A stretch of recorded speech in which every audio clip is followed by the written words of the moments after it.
Mr. Trump accused Prince Harry of being whipped like no person I think I've ever seen, before predicting that Ms Markle will eventually break her marriage off and the Duke of Sussex will go back on his hands and knees to London. The former president was speaking to Piers Morgan on the opening day of Mr. Morgan's new Piers Morgan Uncensored show on Talk TV. Mr. Trump said, "So I want to know what's going to happen when Harry decides he's had enough of being bossed around. Or maybe when she decides that she likes some other guy better. I want to know what's going to happen when it ends, okay?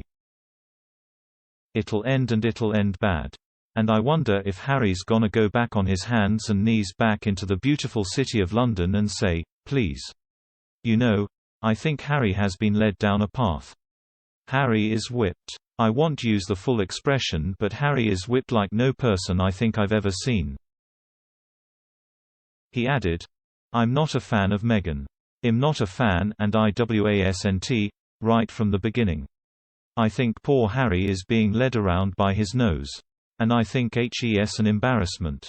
And I think she spoke badly of the royal family. But in particular the Queen, you know." Mr. Trump went on to say that the Queen liked me, and reportedly smiled more than ever during their meeting in the United Kingdom. He claimed that they've never seen her have such a good time at a state dinner. The interview with Donald Trump was already mired in controversy after Mr. Morgan claimed that the former president had stormed out on bad terms. In a column for the New York Post, the former Good Morning Britain host claimed that Mr. Trump had abruptly jumped to his feet, looking hateful, and barked at the shocked crew, "Turn the cameras off." But Mr. Trump countered that this was fake news, accusing Mr. Morgan's team of doctoring the recordings to make it sound more dramatic. Taylor Budowich, Mr. Trump's communications director, said, "This is a pathetic attempt to use President Trump as a way to revive the career of a failed host.